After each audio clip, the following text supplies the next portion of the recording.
Bien, buena tarde. Empezamos la clase 4. Perdón. Vamos a dar algunos descriptores de lo que debemos hacer en un estudio de mercado.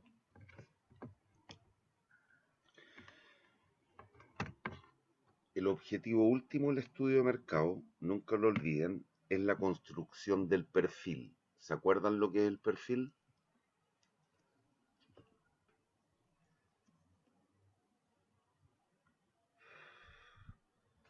Niños, No, profe, al menos yo no. recuerden, es la disposición temporal de ingresos y costos. En esta etapa, el objetivo que perseguimos es determinar la demanda que enfrentaríamos para el proyecto. Conocido ello y la forma de valorar, recuerden, tarificando, poniendo precio, podemos llegar a construir los ingresos. Si hemos planificado la producción, al saber cuántas unidades hay que vender del bien, podemos determinar la cantidad de recursos que se requieren. Conocido eso, se pueden estimar los costos. Tenidos los costos y los ingresos, se puede construir el perfil y por lo tanto se puede aplicar una metodología tradicional de evaluación de proyectos. Entonces, un pequeño recordatorio, otra vez, de economía, qué es lo que es un mercado. Un mercado es nada más que aquel organismo, que no tiene por qué ser físico, donde se logra aunar las voluntades de dos, a lo menos, dos individuos, dos sujetos, dos personas, dos agentes económicos que tienen deseos justamente en contrario en ese instante. Alguien quiere vender zapatos y otros quieren comprar zapatos. ¿Hay dudas? No, profe. Y lo hemos visto, lo estamos viviendo hoy día, más que nunca, ya debe haber quedado claro que esa organización no tiene por qué ser una cuestión física. Hoy día, producto de la pandemia, si se dan cuenta, todo lo que tiene que ver con las ventas por Internet han crecido prácticamente exponencialmente. Y usted no ve, cuando compra algo por Internet, quizás no ve al interlocutor. No conoce la persona que está de lado. De hecho, puede que lo compre en una página muchas veces. Si se meten a Falabella, van a comprar en la página Falabella sin siquiera contactarse con nadie. Y la cosa le va a llegar a los días después, si es que usted la pagó. Punto. Eso es un mercado, donde logramos aunar las voluntades. Recuerden, perdón, que de esta perspectiva lo que tenemos que hacer es analizar tres cuestiones que son cruciales. Tres orgánicas que son cruciales. ¿Cuál es la demanda vinculada a los consumidores? ¿Cuál es la oferta vinculada a los potenciales competidores que tengamos? ¿Y cuál es la organización del mercado? Recuerden que no es lo mismo participar de un mercado competitivo o de un mercado monopólico u oligopólico, o eventualmente monopsónico si estamos en el mercado de los factores. Entonces es distinto, la forma de colocar los precios, la forma de tarificar es distinta en una y en otra situación. Entonces hay que tenerlo claro. Y para esto recordemos un monito básico en el cual queda patente lo que tiene que ver con el problema económico, que mediante la implementación del proyecto trataremos de ir a resolver al menos en parte. ¿En qué parte? En aquella en la cual existe una demanda insatisfecha o una demanda excedente. Si usted se acuerda, lo primero que debe percibir y debe analizar y estudiar, obviamente, son las necesidades. Para eso se va a fijar en la gente y es el agente económico, al cual llamamos en particular consumidor. Aquí se puede responder la primera de las interrogantes básicas del problema económico, el qué producir. Conocido eso, detectaron que está la necesidad de calzar zapatos, por lo tanto, se van a dedicar a la producción de ellos. respondida ese interrogante, pasamos a la segunda y que ya tiene que ver con el proyecto propiamente tal, es determinar la segunda de las grandes interrogantes, el cómo. ¿Cómo vamos a producir? ¿Qué tecnología hemos de emplear? ¿Qué recursos vamos a contratar? ¿En qué cantidades? Y eso es el análisis del productor. Posterior a ello, estos se dedicaron a producir zapatos dado que se dieron cuenta cuál era la necesidad insatisfecha. Tenemos que arbitrar, o la sociedad debe arbitrar como un todo en el fondo, que exista la posibilidad del intercambio. Ese intercambio, ¿dónde se lleva a cabo? En el mercado. Reitero que no tiene por qué ser una cuestión física. Esto se lleva a cabo en el mercado y aquí respondemos la tercera de la interrogante y es el para quién, que es otro de los atributos claros que usted va a tener que responder. El para quién.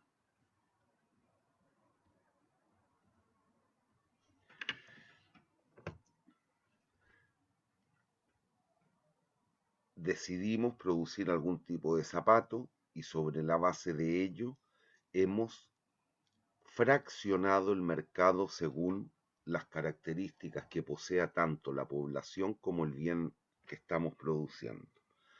Nos logramos poner de acuerdo, produjimos los zapatos, hay gente que los quiere comprar, llevamos a cabo las transacciones y después tenía que venir la etapa de consumo, es decir, que la gente use los zapatitos que nos compró y eso lo lleva a cabo el consumidor. Si se acuerdan, aquí le pueden agregar otras tantas interrogantes, como por ejemplo el cuándo producir, el cuándo consumir, el cuánto consumir, cuánto, adverbio de cantidad, no de tiempo, etcétera. Pero estas son las tres básicas. Y esto tiene que ver con parte de lo que usted debe hacer en el estudio de mercado.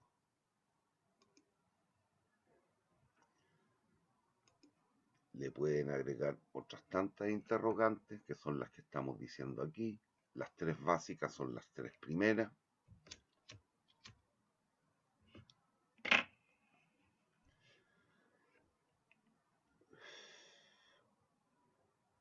¿Hay dudas? No, profe, hasta el momento no. Profe, Perdón, mi niño, al niño no le entendí. Bueno, supongamos que me dijo que no.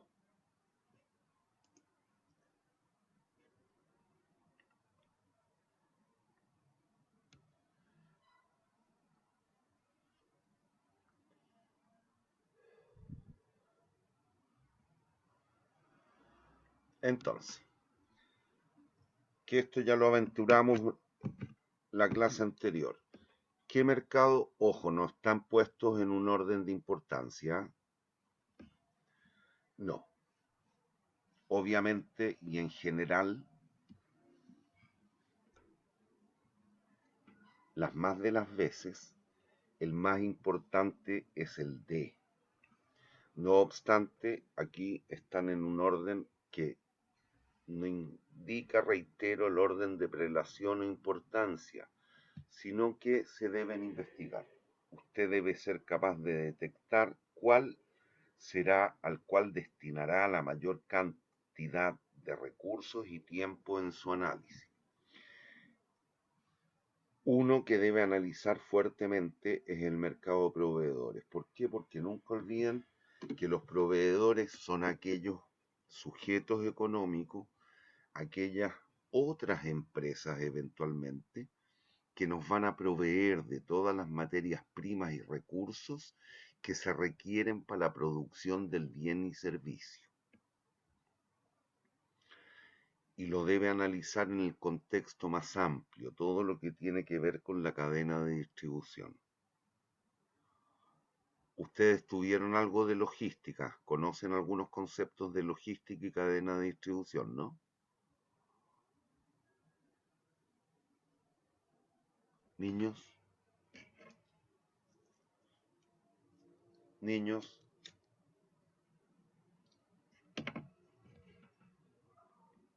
Bueno, actualmente estamos viendo como gestión de operaciones, pero tuvimos un ramo de producción, cadena de producción. Ah, tuvieron eso, ya, perfecto. Entonces me están entendiendo lo que estoy hablando.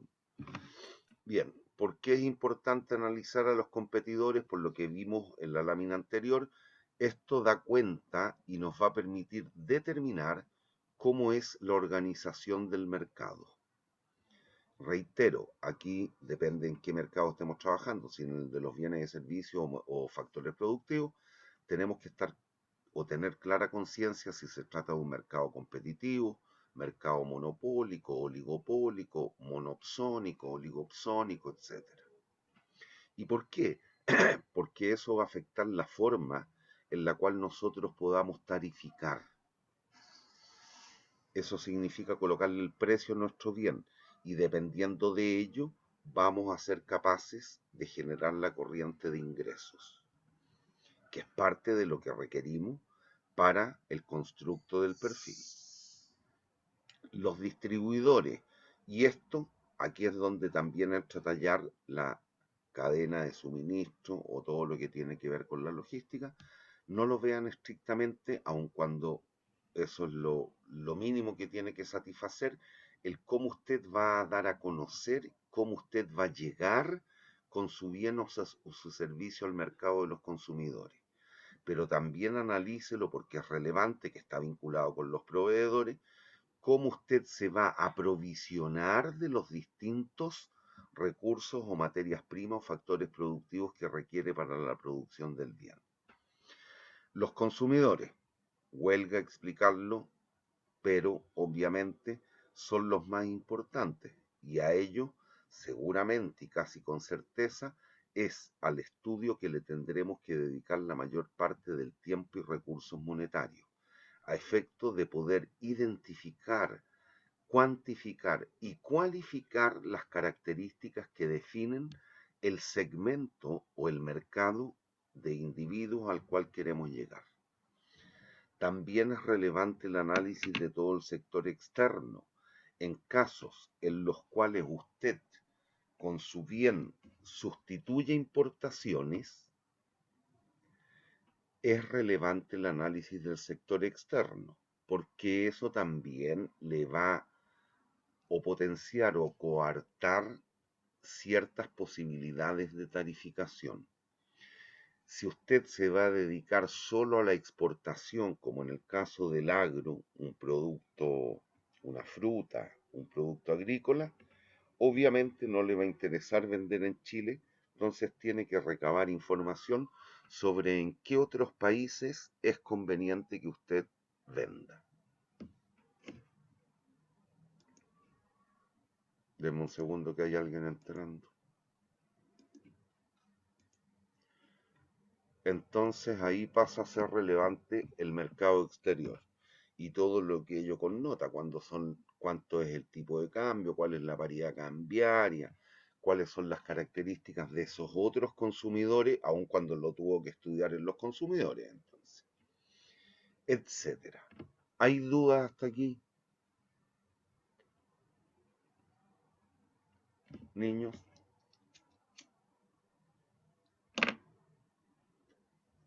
No, profe.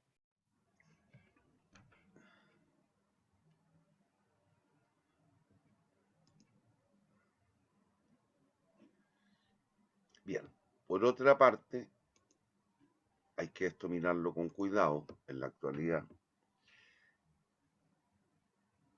Estos mercados deben ser investigados en 3 hitos temporales. El primero de ellos tiene que ver con el comportamiento histórico. Si usted va a participar en el mercado de los zapatos y va a producir aquí en Chile y solo va a trabajar con productos nacionales, por ejemplo, usted se va a dedicar a analizar, bueno, cómo ha sido el comportamiento del consumo de zapatos en Chile, de zapatos nacionales en Chile, no zapatos importados eventualmente. También va a ser relevante determinar, bueno, qué es lo que está pasando hoy día, es decir, en el momento actual. Pero ciertamente el más relevante para lo que connota el proyecto es el análisis proyectivo o prospectivo. Una cuestión es la historia, otro es lo que está pasando hoy día, pero obviamente para efectos del proyecto lo más relevante de todos es tratar de determinar cómo se van a comportar estos mercados hacia el futuro. ¿Y por qué? Porque nunca olviden que la construcción del perfil es de hoy día para adelante, hacia adelante. Por lo tanto, si bien es importante toda la historia, es importante lo que está ocurriendo hoy día, lo más relevante para efectos del proyecto es el comportamiento en el futuro, cuando el proyecto ya entre en vigencia. ¿Hay dudas?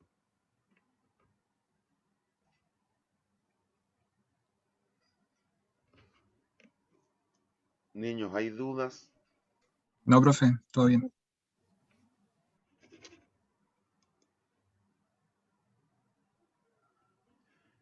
Entonces, recapitulando, el objetivo del estudio de mercado es determinar toda la información relevante y que ha de ser imputable al proyecto, desde cualquiera de los ámbitos que hemos mencionado recién, desde cualquiera de los mercados, pero todo aquello que sea relevante y que tenga un cierto impacto en el proyecto es lo que finalmente nos va a poder permitir construir el perfil del proyecto.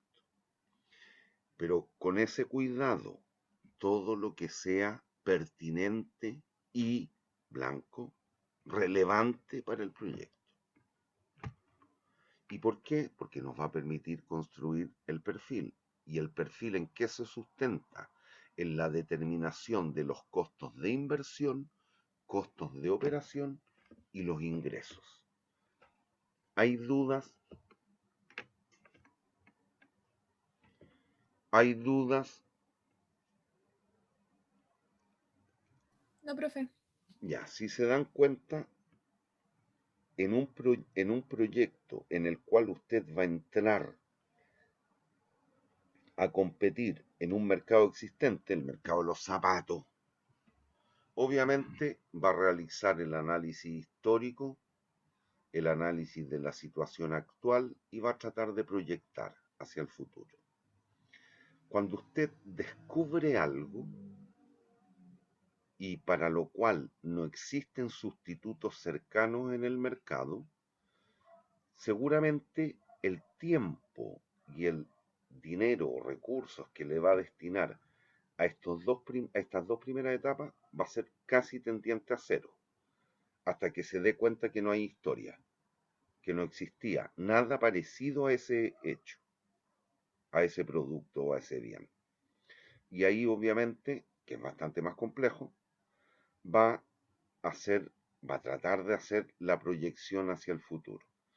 ¿En qué se puede apoyar aquí? Bueno, en estudios del consumidor. Usted puede ir testeando el producto, usted lo puede comenzar a testear. Determina un segmento, un grupo objetivo, les da a probar, entre comillas, no tiene por qué ser un alimento. Cuando digo a probar, no significa llevarse a la boca, comerlo. No, le da a probar el producto. Y dependiendo de la respuesta y la forma de percibir que vayan teniendo esos grupos objetivos, usted puede ir perfeccionando y mejorando lo que está creando. Pero ¿cuál va a ser el objetivo entonces? Bueno, proyectar hacia el futuro. ¿Hay dudas? ¿Por qué es importante los dos primeros? Porque muchas veces, y las más de las veces quizá en nuestra vida, actuamos por analogías históricas. Si usted, enfrentado a algún estímulo, se comportó de alguna manera que le permitió obtener un cierto beneficio, cuando se vea enfrentado a un estímulo similar o al mismo, es muy probable que tienda a actuar de la misma manera. Y eso tiene que ver con lo que planteábamos en economía. No sé si se acuerdan la condición de ceteris paribus. Si se vuelven a replicar las condiciones en algún mercado, es muy probable que la gente responda de la misma manera que lo hizo antes. En eso nos sustentamos para el análisis del contexto histórico y la situación actual. ¿Hay dudas? No, profe. Bien. Y para esto, bueno, obviamente, ¿cuál es el más relevante? Ya lo hemos dicho a lo menos 2 veces, es el análisis prospectivo o proyectivo, es decir, la proyección del mercado, la proyección del comportamiento de los, valga la redundancia, de los consumidores. Eso es lo que más releva para efectos de poder evaluar el proyecto, todo lo que tiene que ver con el comportamiento del futuro. Y aquí eso sí hay que tener cuidado, sobre todo para empresas en marcha, que ya están produciendo algún bien. Siempre, y esto después nos va a empezar a quedar patente cuando ya empecemos con la parte un tanto más de ejercitación, siempre se analiza la situación sin proyecto versus la situación, o al revés, la situación con proyecto, perdón, sin proyecto versus con proyecto. Sobre todo para una empresa en marcha, esa situación sin proyecto no significa mantener el status quo, dejar la cosa tal cual está. Y sobre todo ustedes que me están diciendo que ya están teniendo un ramo de gestión de operaciones, muchas veces, por ejemplo, en vez de comprar una nueva máquina en una empresa, lo que se debe hacer es reorientar o reorganizar los procesos con la tecnología actual y usted puede mejorar la eficiencia, es decir, usted puede optimizar la situación actual. Y esa eventualmente usted la comparará contra la situación con proyecto, que podría ser la compra de una nueva máquina. ¿Me entienden?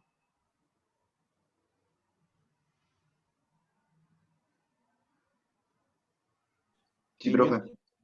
niños, ¿me entienden? Sí, profe.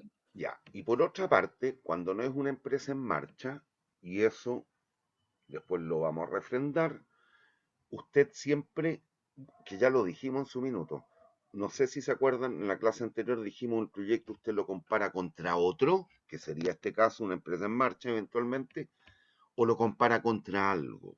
Ese algo, ¿se acuerdan lo que era?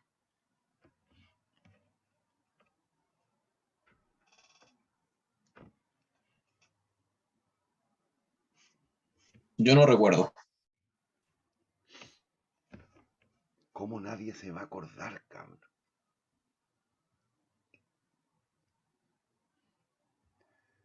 Contra el mercado de capitales.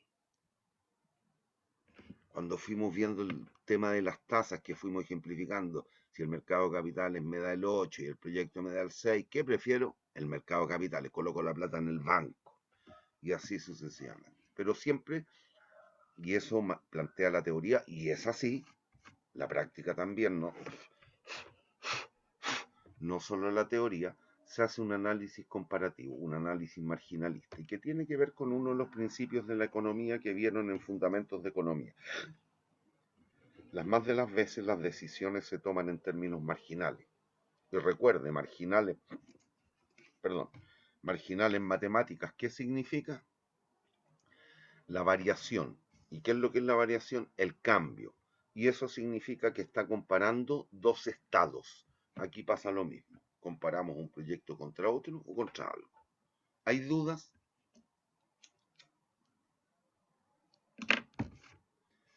Bueno, una de las herramientas en las cuales se va a apoyar aquí la formulación y evaluación de la formulación de proyecto en realidad tiene que ver con todo lo que es el marketing. ¿Ya tuvieron o están teniendo marketing?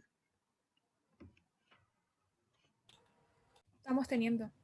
Bueno, están teniendo marketing. Si se dan cuenta ahí, el objetivo del marketing a la larga va a ser el plantear una serie de estrategias comerciales.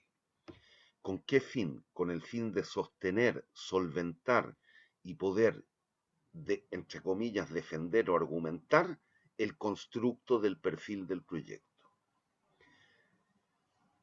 Cuando usted dice nosotros vamos a entrar con un producto de alta calidad y vamos a ser o pretendemos en términos de una visión ser los líderes del mercado de aquí a 15 años, bueno, eso lo tiene que sostener mediante ciertas prácticas que tiene que ejecutar la empresa. va a tener que adoptar ciertas políticas de penetración y de mantención y de captación de mercado, o de personas, o de consumidores, como lo quiera decir. Por lo tanto, aquí nos vamos a apoyar en el marketing y obviamente tiene usted que analizar una serie de atributos o características que tienen que ver con el proyecto y con el bien o servicio. Y para esto es muy probable, a menos que se trate de un producto absolutamente universal que sirva para todos, un producto muy básico y que pueda ser comercializado en cualquier parte del país o de la región o de la ciudad en la cual usted está realizando el proyecto, muchas veces vamos a tener que recurrir a lo que es la segmentación de mercado. ¿Qué significa segmentar? Discriminar. ¿Qué significa discriminar? Separar por algunos atributos que sean relevantes. Y en esto nos vamos a apoyar, tal cual estamos diciendo, en todo lo que define y hace el marketing. ¿Cuál es el objetivo? Tratar de separar, de focalizar a los individuos según patrones de comportamiento y de consumo similares respecto del bien o servicio que eventualmente estamos pretendiendo producir o comercializar, si es que somos intermediarios. Y para esto, para segmentar, usted tendrá que fijarse en determinados atributos o características. La primera separación que se puede hacer y que obedece seguramente a ámbitos distintos tiene que ver con una segregación, una separación, una discriminación entre o en lo que se refiere a consumidores institucionales o consumidores individuales. Cuando yo voy a vender al por menor o al comercio detallista, seguramente mi foco de análisis van a ser los consumidores individuales y trataré de toda esa parte, de todo ese segmento, separarlos en características similares, teniendo claro que nosotros como consumidores individuales algunas veces tomamos las decisiones en términos más pasionales que racionales, ya sea por efecto moda, imitación, snob, prestigio de marca, imagen de la empresa, si es que ya existe, etc. Y por otra parte, el consumidor institucional es muy probable que se guíe por otros factores o atributos, por los volúmenes de venta, por los tamaños, por las características de los envases, por los precios, por la facilidad de entrega, etc. Esa es la primera separación. No obstante, y lo debieran tener claro si es que ya están viendo marketing, también esa segmentación la puede hacer por otras tantas características. Por ejemplo, usted puede segmentar por género o sexo, como lo quiera decir. Hay una segmentación por género. Hay productos, todavía, que en su gran mayoría son definidos para alguno de los géneros. En general, no es así ya, pero en general, las pelotas de fútbol, si nos quisiéramos dedicar a pelotas de fútbol, ¿a qué género en esencia va a ir dirigido? Vino. Ya, por ahora. Después, o otra característica, por religión, si nos vamos a dedicar a la fabricación de algún atributo que tenga que ver con los motivos religiosos, podemos ir separando dentro de las distintas religiones y entre los creyentes y los no creyentes, una macro segmentación. Puede segmentar por perfil etario,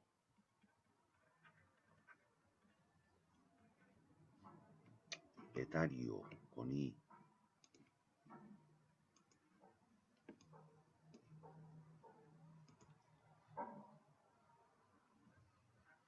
no es privativo, pero por ejemplo, si se dedican a la fabricación de zapatillas, ¿qué segmento le va a interesar más, el de los jóvenes o el de los adultos?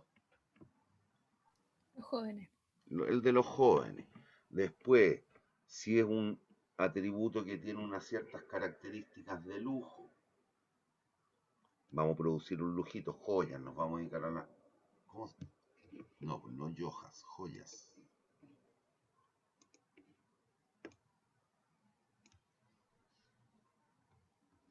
A las joyas.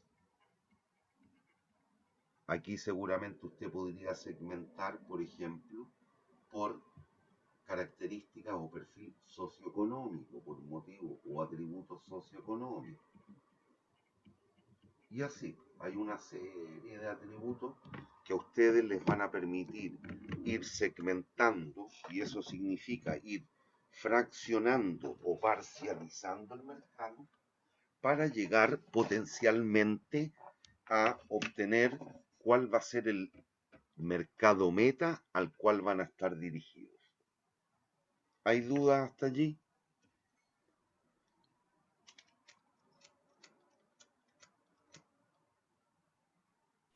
No, profe. Bueno, ¿y qué atributos van a analizar? Si se van a lo clásico, clasicorum del marketing, hay 4 atributos clave. Esos: producto, precio, promoción y plaza. Le pueden agregar otras tantas P: personas, proceso, posicionamiento. Pero las 4 de arriba son las fundamentales, las 4 P básicas del marketing. El producto lo tienen que analizar a cabalidad y testear a cabalidad dentro del segmento o del mercado, si es que pretende ser un bien más de carácter universal. Y desde todo ámbito, desde el ámbito, si estamos pensando en una cuestión fabril, no en un servicio, en un producto, bueno, cuál es el tipo de envase, qué características tiene el envase, qué tan colorido es, qué componentes son las que llevan, cuánto estamos obligados a informar dentro de las características del producto, cuál es el nombre del producto, etcétera. Desde el ámbito que se le ocurra, hay que analizarlo en el sentido más amplio.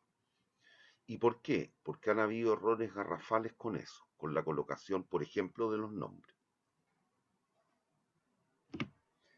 El precio, atributo tremendamente importante para lo que es la construcción de la corriente de ingresos, porque eso nos va a permitir eventualmente construir el perfil. Y eso tiene que ver con el tipo de organización de mercado, lo que veíamos hace un ratito.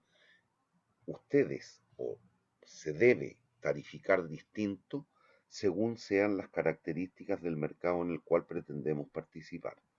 Si no tenemos sustitutos para el bien que nosotros estamos creando, obviamente por algún tiempo seguramente vamos a poder ejercer un tipo de poder monopólico. No sé si se acuerdan del índice de Lerner que vimos en Fundamentos de Economía. Cri, cri, cri, cri. ¿No se acuerdan?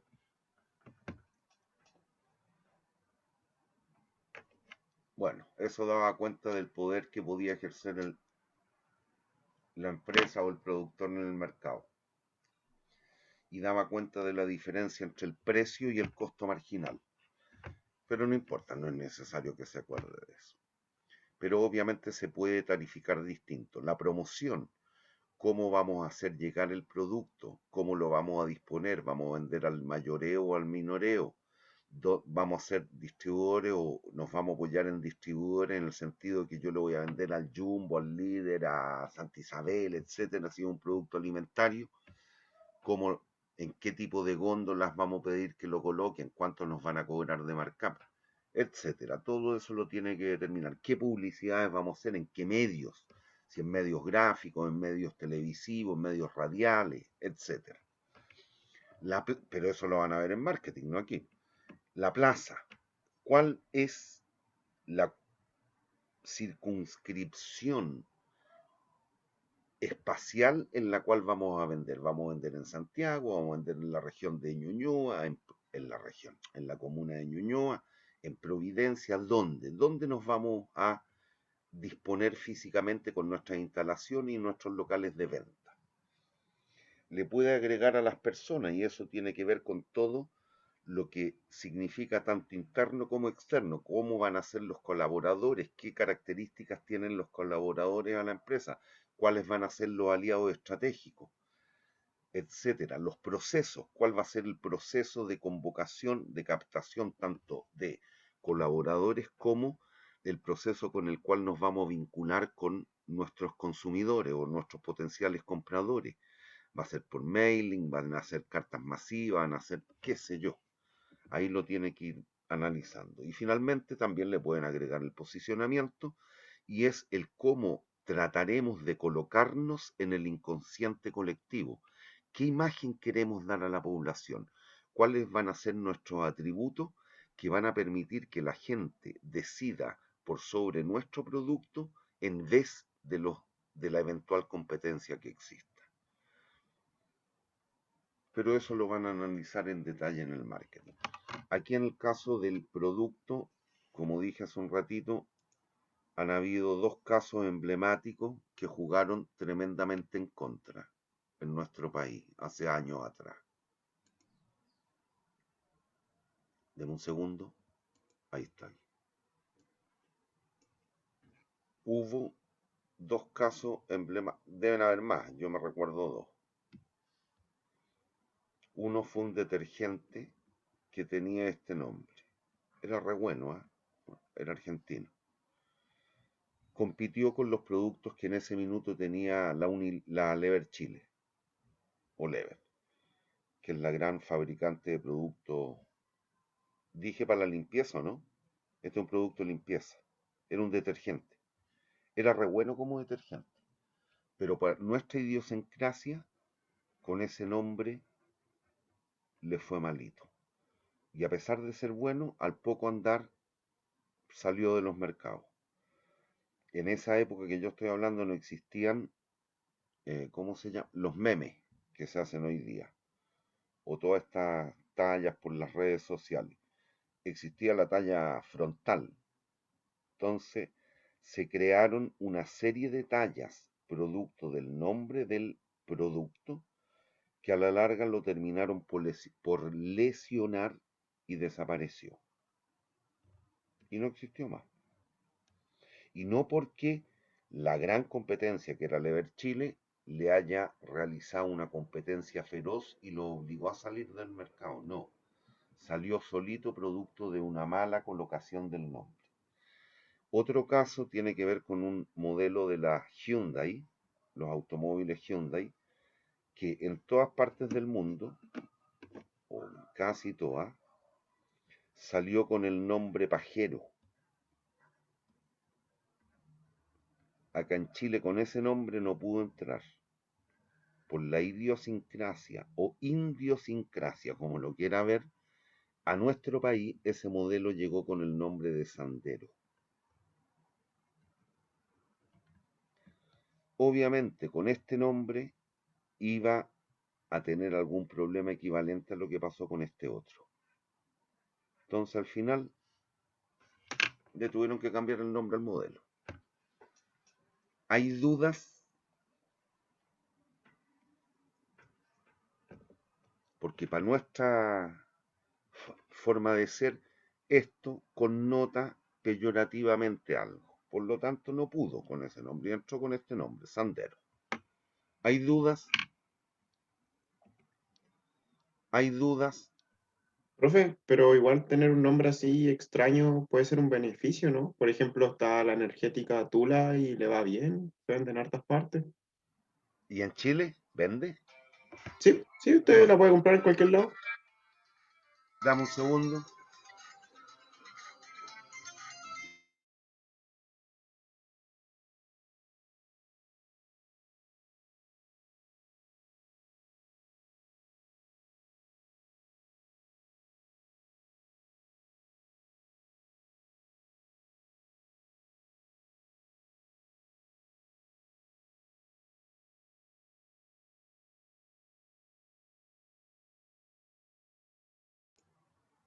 Ya, perdón, no lo conozco. ¿Y qué es lo que es? ¿Me dijiste una bebida energética?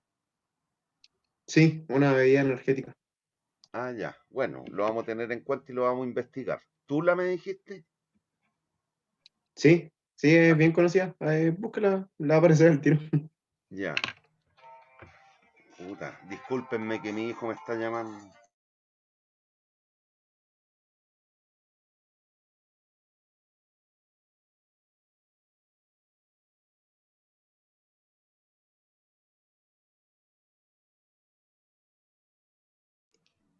Ya, perdón. Bueno, qué raro, porque eso le debiera jugar en contra en términos del nombre, pero está bien. Ahí de repente se rompen mitos y barreras. Sí, pero hay que tener cuidado. Quizás no fue el mejor, ¿ah? Si lo hubieran puesto Tule como sin la H, como las cajas de automóviles, esas cajas porta equipaje, bueno, no sé. Pero está bien. Pero lo tiene que analizar, a eso me refiero. ¿Hay dudas? Yo creo que incluso se vende más el producto por el mismo nombre.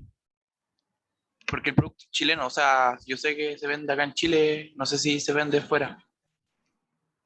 O sea que yo creo que influye en que salió de un meme, por eso es más vendida. O sea, salió de un video antiguo, como chistoso. Sí, pues sí.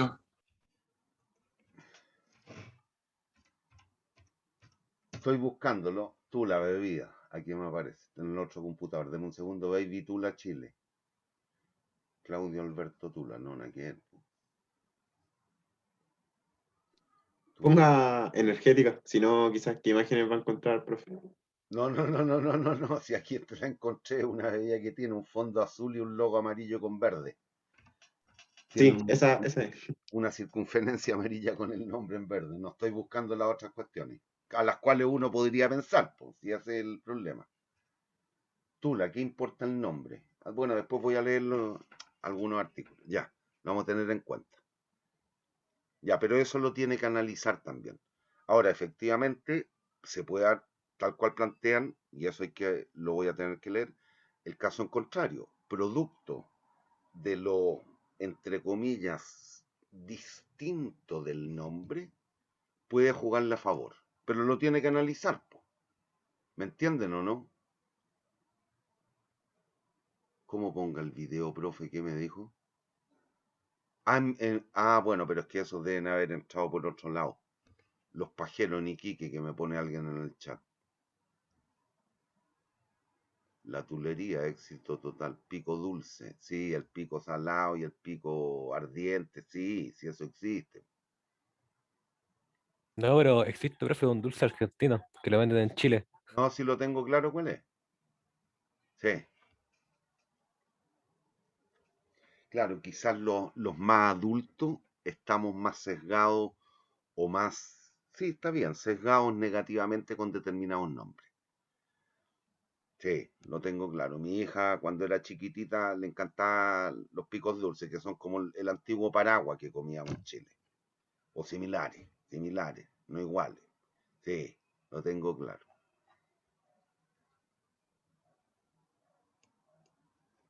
Bien, ¿hay dudas?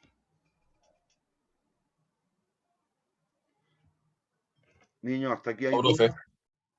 No, profe. Ahí.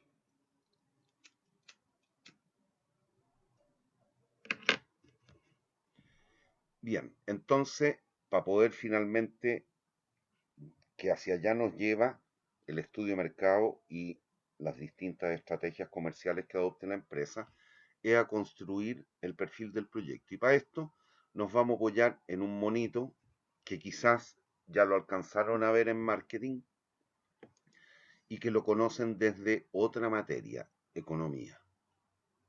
¿Qué es esta? ¿Se acuerdan cuando vieron por primera vez este mono?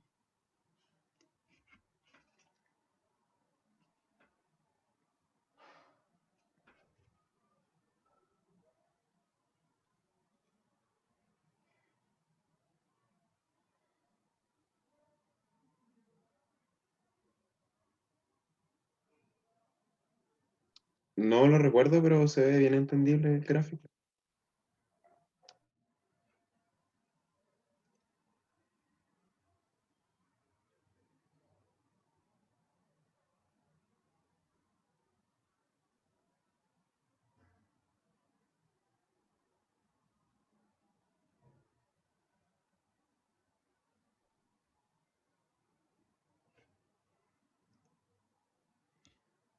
¿Nadie se acuerda cuando vio ese mono por primera vez? Ese es el ciclo de vida del producto. Sí, po. Pero ¿cuándo lo vieron por primera vez? En econo, en Fundamento. macro, creo que en micro también. Es decir, con certeza lo viste, si te das cuenta, esta es la función de producción en el corto plazo económico. Cuando definieron productividad media, productividad marginal, vieron la relación entre ellas, ahí vieron por primera vez este mono. Que aquí los rendimientos eran crecientes a escala, rendimientos decrecientes, entraba a regir la ley de rendimientos físicos marginales decrecientes, teníamos el punto de óptimo técnico, máximo técnico, margen intensivo, extensivo, y aquí estábamos en una meseta, alcanzaba la producción total su máximo, después comenzaba a caer. Corto plazo económico, si piensan en dos factores, uno de ellos era fijo y el otro era variable, entonces. Pero ahí lo vieron por primera vez este mono. ¿Qué es lo que hace el marketing? Lo toma y lo explica y lo lleva al propósito que a ellos les convoca. Y esto tiene que ver con las ventas. Pueden ser en unidades monetarias o unidades físicas. Pensemos en unidades físicas, cantidad. A través del tiempo. Cuando usted introduce un producto y si este tiene buena acogida, va a tener un aumento explosivo en las ventas, cuando va a crecer a una tasa creciente la venta. Y allí va a llegar a la etapa de crecimiento. ¿Qué va a ocurrir aquí? De aquí en adelante, más o menos cuando está el punto de inflexión, por ahí, las ventas van a seguir creciendo, pero a una tasa cada vez menor. Ahí, para que se acuerden de economía, ahí era cuando entraba en vigencia la ley de rendimientos físicos marginales decrecientes. Las ventas van a crecer cuando el producto se asiente y se estabilice en términos de venta, es porque usted ha logrado la etapa de madurez, que va a haber como una meseta aquí. Las ventas más o menos van a ser estables. Y, como bien sabemos hoy, sobre todo hoy día, dadas las características de información y conocimiento de los distintos mercados, si es que usted no innova, le van a salir sustitutos cercanos a su producto. Si es que lo tiene patentado, a pesar de la patente, le van a salir sustitutos cercanos. Si no innova, es muy probable que comience a pasar a la fase de declinación, en la cual las ventas van a comenzar a decaer. Si no innova, va a tender a que las ventas vayan cayendo en el tiempo y ahí es donde tiene que tomar la decisión, veíamos la semana pasada, si abandona o no abandona el proyecto.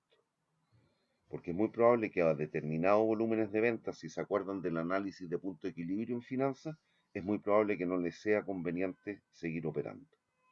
Bueno, pero esa decisión la tiene que tomar. En esto se apoya el marketing, que lo define como el ciclo de vida del producto, pero claramente no es más nada que la función de producción en el corto plazo económico llevado a los conceptos del marketing. Aquí está la fase de introducción del bien o servicio, tenemos una buena aceptación, las ventas van a crecer en forma exponencial, después van a seguir creciendo seguramente, pero a una tasa cada vez menor, vamos a alcanzar una cierta etapa de madurez y después estas comienzan a declinar. Conocida la cantidad que vamos a vender de pares de zapatos, podemos planificar y con ello la forma de tarificar, construimos los ingresos. De manera indirecta, si hemos planificado la producción, podemos determinar toda la corriente de recursos. Conocidos los recursos y los precios que nos van a cobrar los proveedores, vamos a ser capaces de plantear la corriente de costos. Conocidos los ingresos y los costos, vamos a poder construir el perfil. Conocido el perfil, vamos a poder evaluar. ¿Hay dudas? ¿Hay dudas? Niños. No, profe.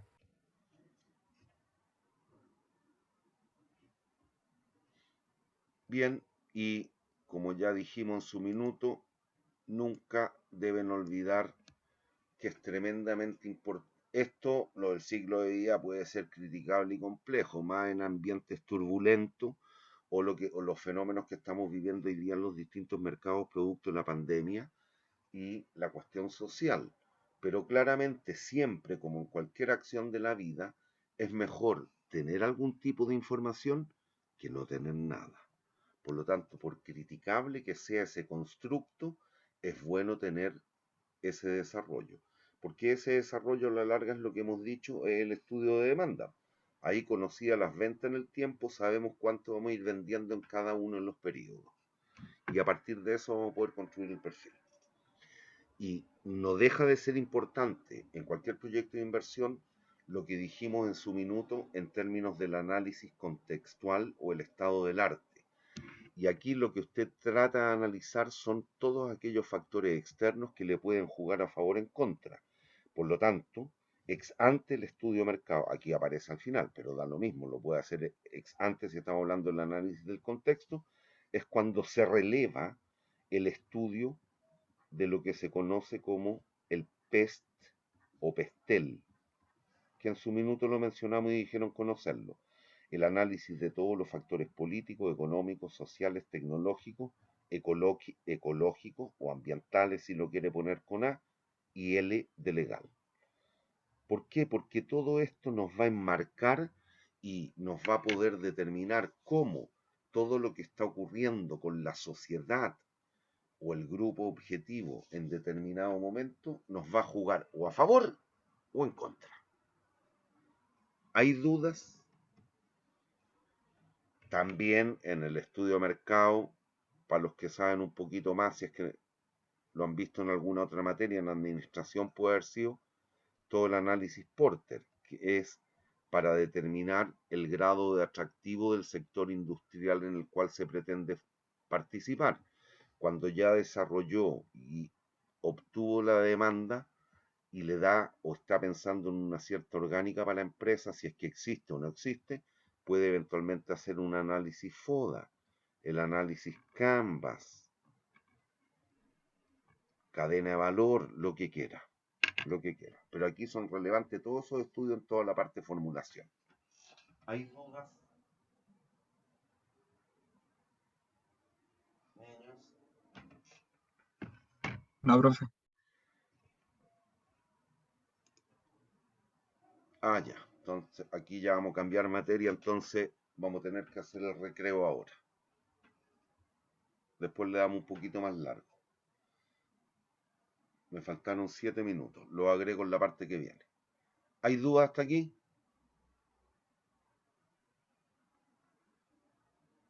Niños. No, Bien. profe. Ya, hacemos el recreíto. Recuérdenme después de volver. Ya, entonces ahora vamos a ir metiéndonos ya en la parte más de formulación. Perdón, de evaluación, digo.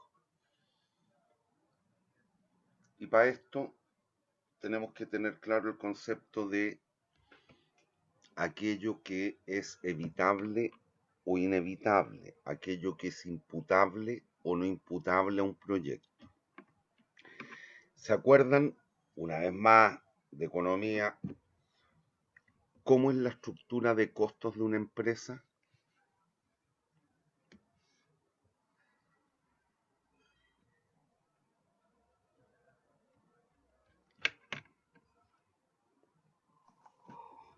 Los costos fijos, profe, más los costos variables.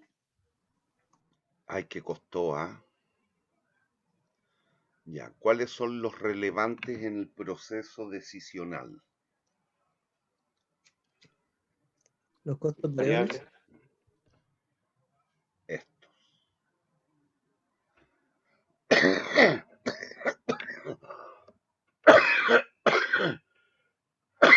Perdón. Ay, me atoré con el cigarro. Bien. Es esta la nomenclatura que ocupamos en economía. En estricto rigor, siempre debiéramos asociar estos conceptos que tenemos aquí a lo que vamos a ver ahora. El concepto de evitable o inevitable. ¿Qué entienden ustedes en general por algo que es inevitable?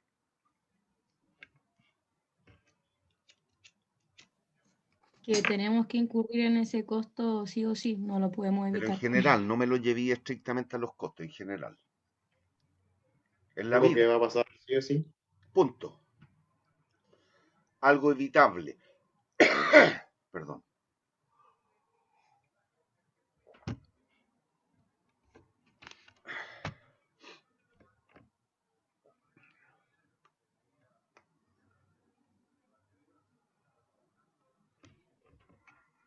Algo evitable. Algo que puede no ocurrir, profe. Correcto.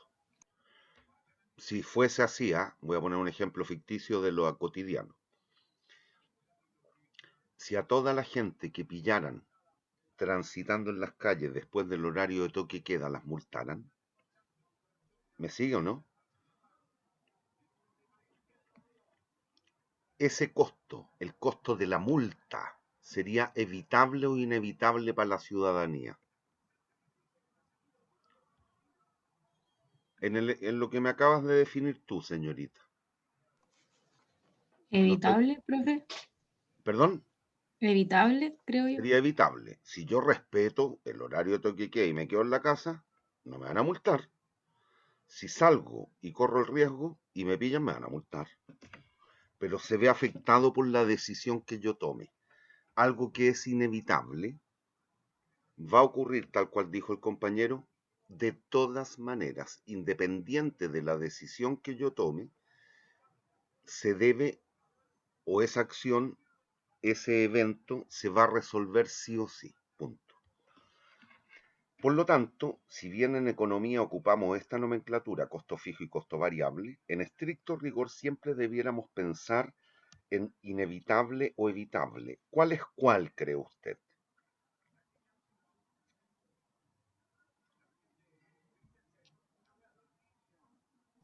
Los Los fijos costos variables son inevitables. evitables. A ver, háblenme de uno porque ahí me marearon, porque hablaron justo de lo distinto. Dime. Los fijos inevitables. ¿Y los variables? Evitables. Evitables, profe. Ya. Por tanto, ¿cuáles son los relevantes en la toma de decisiones? Los que se pueden evitar. Listo. Entonces lean este ejemplo, madúrelo y empecemos a resolverlo.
Perdón. ¿Ya estamos? ¿Lo entendieron? Niños.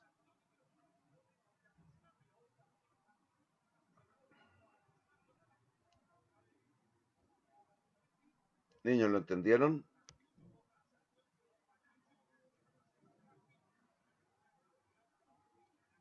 Sí, profe. Ya. Lo escucho. ¿Qué harían?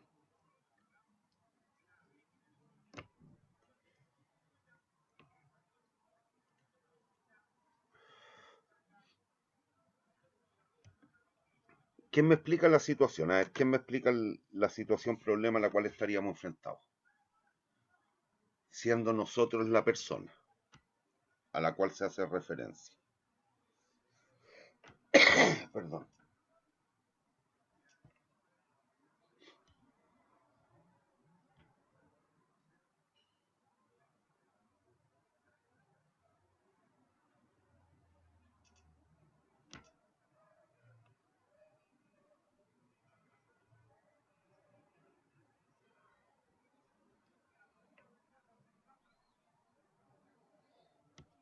Ya, pues niño, alguien que me explique la situación.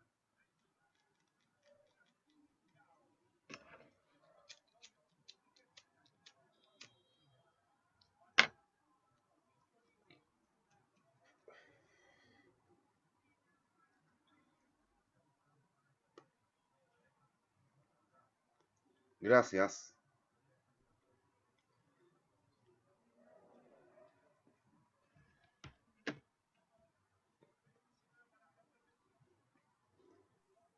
Alguien que me explique la situación. Profe, no sé si lo entiendo bien, pero es una persona que trabaja y quiere abrir su propia fábrica, pero como que los costos son muy altos en relación a lo que gana y el dinero que tiene. ¿Ese sería como un problema?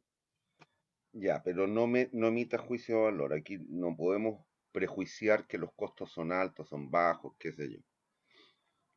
Eso, una persona tiene un trabajo actual, pero eventualmente puede conseguir unas luquitas para dedicarse a un emprendimiento. Punto. Y nos dan la información. Listo. Esta misma información que hay aquí la voy a llevar en una tabla resumen. No, ahí está. Ahí está toda la información, ¿eh? Pero les voy a pedir que me ayuden a responder la pregunta 1.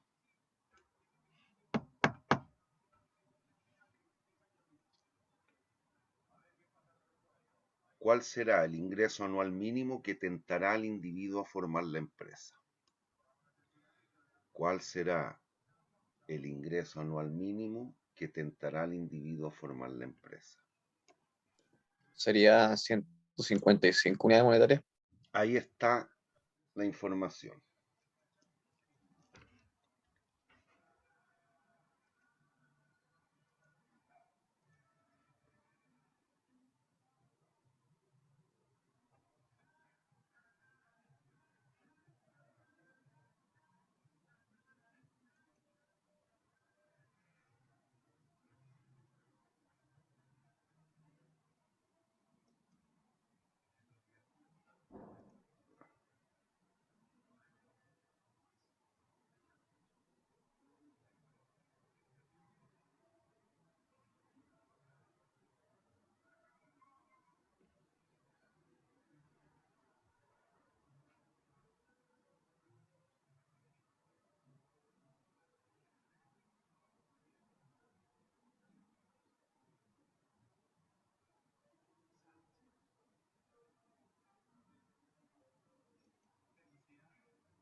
Ya, pues, hagan el análisis.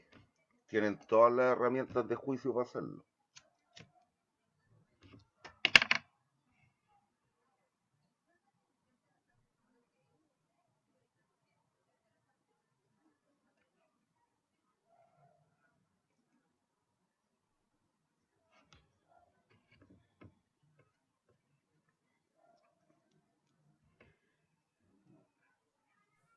Profe, yo tengo duda en ese análisis. Dígame. Que me imagino que aquí usted me corregirá que Te debería rentar aportaré, más de yo un no te voy a 10% porque si corregir, no yo te puedo dejaría... aportar. Muchas gracias. Me Dime. imagino que espera rentar más de un 10% para no dejar la plata en el banco. Ya, vamos mejor. Ahí le agregaste un elemento de juicio a la situación. Mi duda es si ese 10% que espera rentar hay que considerar todo lo que va a gastar o solo los costos variables anuales. Ya. Aquí ya deben empezar a separar una cuestión. Y que usted como ingeniero, y no me refiero a ti en particular, estoy hablando en genérico, cualquiera de los 35 compañeros que hay en clase, debe estar y está capacitado para hacerlo. Lo primero que tienen que identificar es la separación entre costos de inversión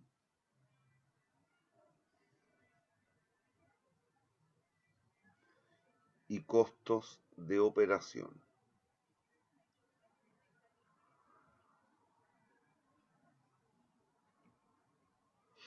Esto está vinculado en cierta medida, que es probable que no lo recuerden, a la unidad 5 que tuvieron en Fundamentos de Economía. Cuando se vio monopolio, y en particular monopolio natural, algo se habló de esto. En general, recuerden que se podían convertir en... Ojo, estoy haciendo el alcance, no tiene nada que ver con el ejemplo, pero para que se recuerde. Esto tiene que ver con aquellas empresas que son intensivas en mano de obra o capital. Un monopolio natural en general, que son las empresas de servicios las que podrían ejercer algún tipo de poder monopólico, tienen la característica de ser intensivas en capital. Recuerde, para producir se requiere capital y trabajo. Al ser intensiva en capital, proporcionalmente requiere mayor cantidad de capital, tecnología, maquinaria, etcétera, que personas. Por lo tanto, esas empresas tienen un alto costo de inversión y bajos costos de operación. En general, por otra parte, las empresas que sean intensivas en mano de obra, empresas artesanales, recolección de fruta, tomado de papas, etcétera, o artesanos, lisa y llanamente, justo en contrario, requieren quizás bajos costos de inversión y altos costos de operación, producto de ser intensiva en mano de obra. ¿Dónde quiero llegar con esto? Es que usted lo primero que tiene que tratar de identificar, y eso ya lo vieron en optimización, es el espacio de soluciones factibles y a partir de él encontrar la solución óptima. Por lo tanto, usted como ingeniero, lo primero que debiera hacer es ver, y me devuelvo al enunciado, si este proyecto para este individuo es o no es factible.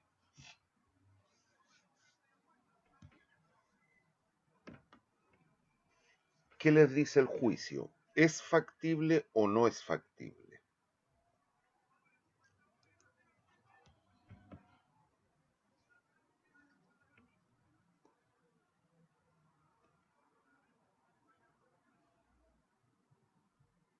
Si entendieron la situación a la cual está enfrentado el individuo, debieran ser capaces de identificar todas aquellas partidas que signifiquen dinero antes de operar.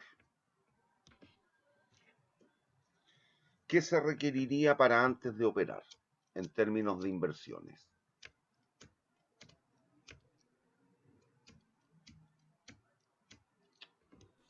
El edificio y la máquina. Por ahí alguien, un compañero, me dice el edificio, la máquina. ¿Qué más? El permiso de construcción. Obviamente, para poder instalar el edificio, tenemos que pagar el permiso de construcción. ¿Qué más? El capital de trabajo. ¿Quién está hablando que no identifico? No estoy mirando los nombres, lo achiqué esa vez. ¿Quién? Joaquín. Joaquín está ahí. Ya, bien Joaquín, te felicito, muy bien. El capital de trabajo. Por lo tanto, ¿cuántas monedas se requieren para este proyecto? 11.500.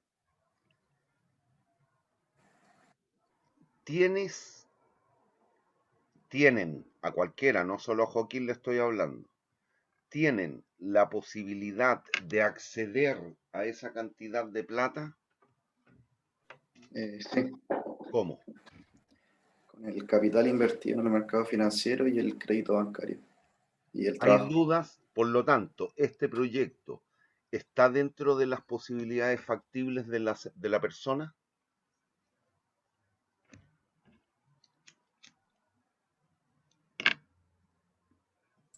Profe, ¿la Dígame, patente se paga al final entonces? es ¿No al por inicio de operar, las actividades?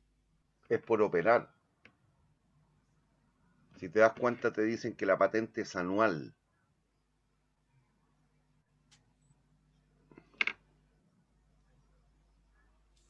Ok.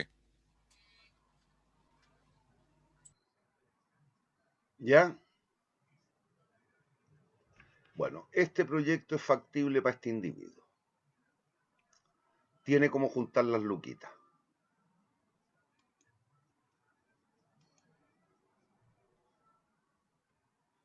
Que es lo primero que debieran analizar como ingeniero. Ojo, la respuesta no cambia si esto lo hubiera saltado, pero usted como ingeniero acostúmbrese a ser riguroso, a tratar de determinar por qué, porque no tiene sentido empezar a perder tiempo y recursos si el proyecto es infactible, porque no puedo juntar las lucas para poder invertir en él. Por lo tanto, no tendría sentido perder tiempo en aquello. Bien, ahora de aquí, si se dan cuenta, cuando nos dicen cuál será el ingreso anual mínimo que tentará al individuo a formar la empresa, les pregunto, ¿en cuál de las 4 etapas se encontraría la empresa o el proyecto? Recuerden, hay 4 etapas características: generación y análisis de la idea, ejecución, operación, abandono. ¿En qué etapa estarían?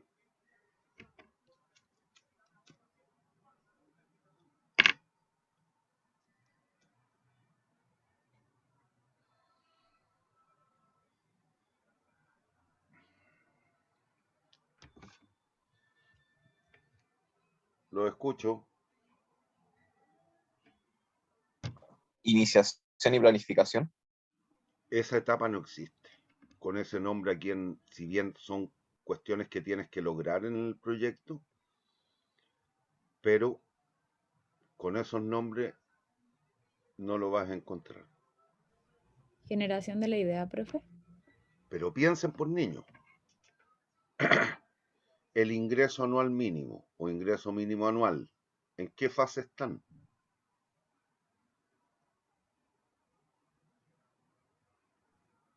¿En operación? Operación, Obvio, profe. obvio, aprendan a leer. Y no me refiero a juntar las letras, entiendan lo que significan las oraciones. ¿Cuál es el ingreso anual mínimo? ¿La empresa está vendiendo o no está vendiendo? ¿Cómo genera ingresos? Vendiendo, por lo tanto, ¿está o no está vendiendo? Está vendiendo. Por lo tanto, ¿en qué etapa tengo que estar? Operación. Listo. Por lo tanto, ¿qué costos pasan a ser relevantes? ¿Los costos de inversión o los costos de operación? De operación. Obvio, es una cuestión que saben desde la economía nomás. Listo. de esta tabla, identifíqueme, que ya lo hicieron la primera cuestión, estaba bien. Los costos de inversión, eso, esto y aquello. Costos de inversión. ¿Era factible? Era factible, porque el tipo podía llegarle a esas luquitas con los 10.000 pesos de capital propio y los 1.500 pesos de capital prestado, el banco. ¿Y por qué? Por lo que dijimos en la clase anterior. Todo proyecto bueno siempre tendrá financiamiento. Listo. Pero ahora me dicen, bueno, ¿cuál será el ingreso mínimo anual que tentará el individuo a formar la empresa? Me están diciendo, ya la empresa está en fase de operación. Por lo tanto, perdón, ¿qué es lo que debe solventar? Los costos de operación. Les pido entonces que de esta tabla, de esta lista, que son los datos del enunciado, me identifiquen costos de operación. ¿La mano de obra? Mano de obra. La patente, La patente anual. ¿Qué más? sueldo, ¿Por qué?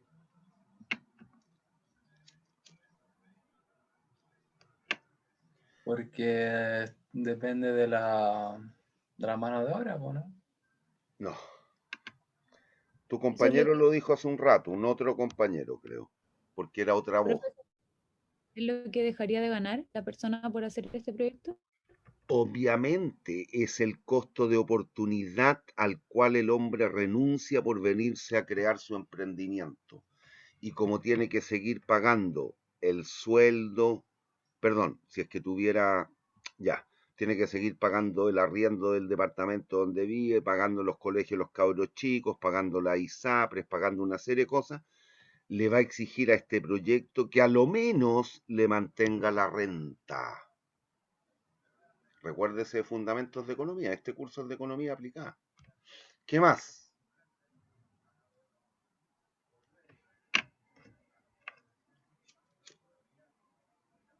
¿El impuesto? ¿Por qué?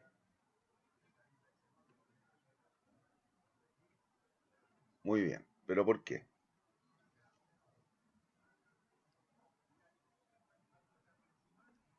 Bueno, no sé si esté bien, pero Dilo. porque sin las máquinas el edificio no podría operar. Obviamente, y como las tuvo que instalar el galpón o el edificio, y dentro de ese edificio metió la máquina, obviamente el Servicio de Impuestos Internos le va a decir, págueme el impuesto correspondiente a los activos que usted posee. Ahí está, muy bien. Listo. Pero aquí hay que agregar una cosa que tiene que ver con lo que dijo un otro compañero hace un rato, cuando yo le dije agregaste un antecedente adicional, valga la redundancia.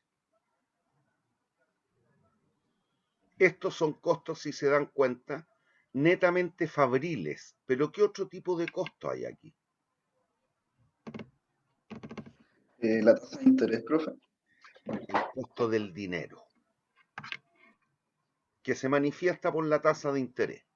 Cierto, porque tú me dijiste, creo que fuiste tú, no estoy seguro, tú me dijiste, bueno, él la podría financiar con las luquitas, con el capital que tiene invertido en el mercado de capitales. Pero ¿qué tendría que hacer? Sacar las lucas de ahí y derivarlas al proyecto. Pero, y recuerden, siempre comparamos un proyecto contra otro o contra algo. Si él las saca del mercado financiero, ¿a qué está renunciando? A recibir intereses a razón de un 10% al año. Por lo tanto, ¿cuánto es lo mínimo que le va a exigir a este proyecto? Con sus 10 luquitas de capital propio. ¿Que le pague o no le pague intereses aquí al proyecto?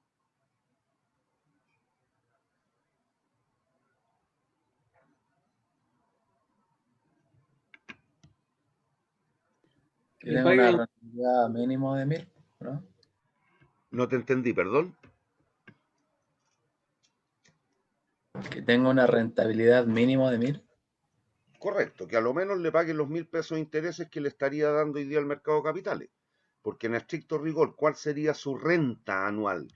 Los 155 pesos de sueldo más los 1.000 pesos de intereses. ¿Me siguen o no? Sí. Porque él tenía las 10 luquitas metidas en el mercado, ¿no?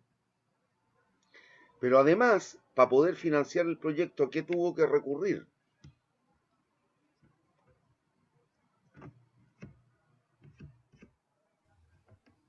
Un crédito.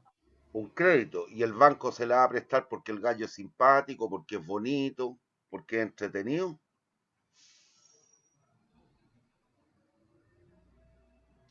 No, Se las va a prestar ¿por qué? para ganar plata Obvio. ¿Y cómo se va a manifestar esa ganancia de plata para el banco? con intereses. Listo. ¿Hay dudas?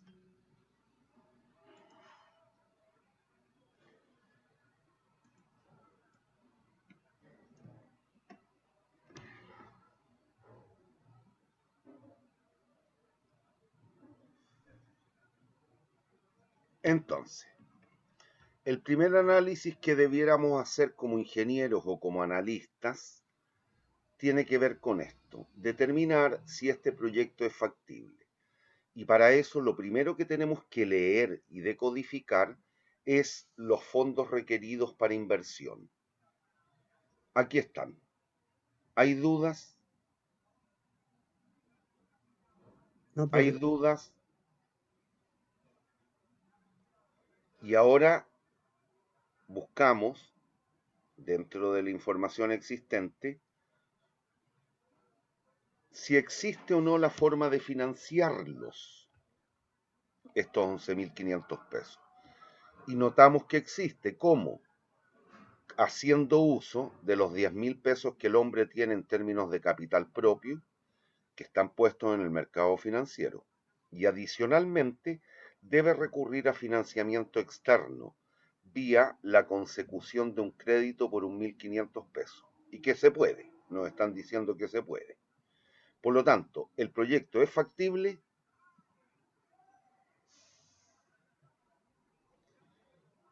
Económicamente, este proyecto es parte de la cartera factible para este individuo. Sí. Sí. Ahora veamos si le conviene o no le conviene. Y para eso respondemos la pregunta. Aquí viene, este es un análisis preliminar, pero no por eso no válido. Por el contrario, es perfectamente válido por lo que les digo. No vaya a ser cosa que se pongan a investigar y analizar un proyecto que a las claras se está viendo que es infactible, que no va a tener las lucas para financiarlo. Olvídese, ¿para qué va a perder tiempo y recursos? Ni siquiera lo analice. Aquí hicimos las dos partecitas. Todo esto fue la parte de formulación. Perfecto. Vamos a la evaluación ahora. Y aquí ya nos estamos situando en la parte de operación, por lo tanto el proyecto está operando.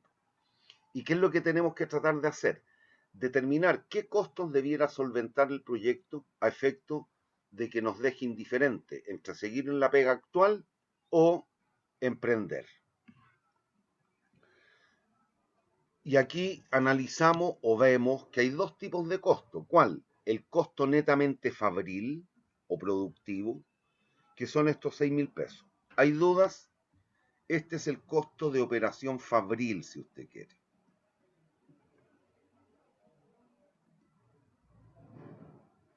¿Hay dudas? Niños.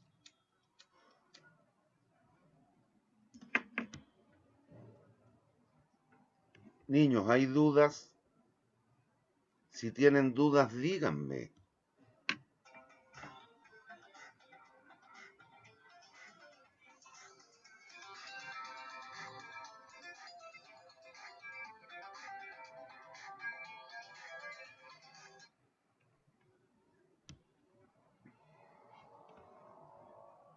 Niños, ¿hay dudas?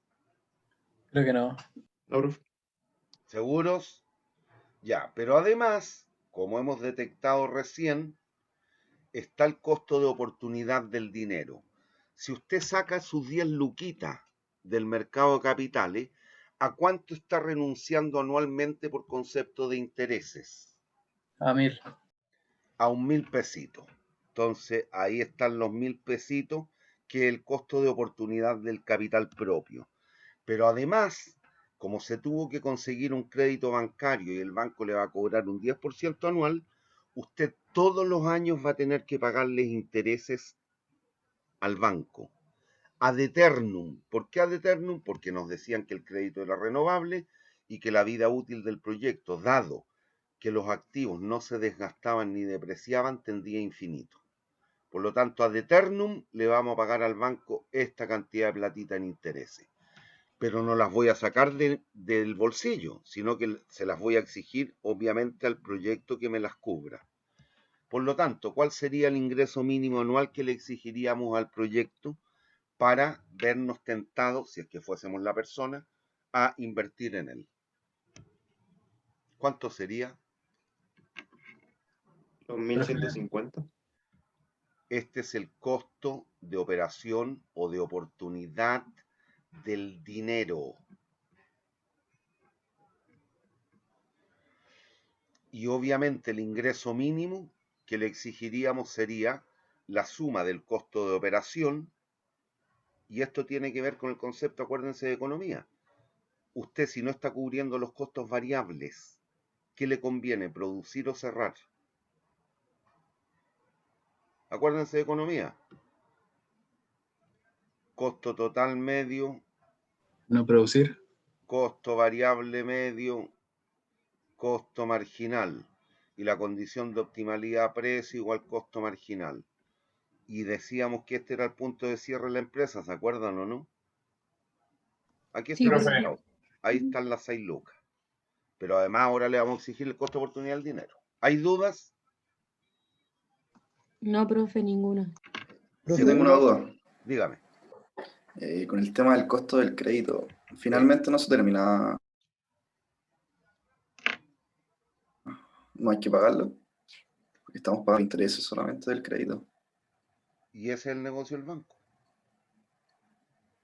Si te das cuenta, ¿durante cuántos años le vaya a pagar intereses de 150 pesos?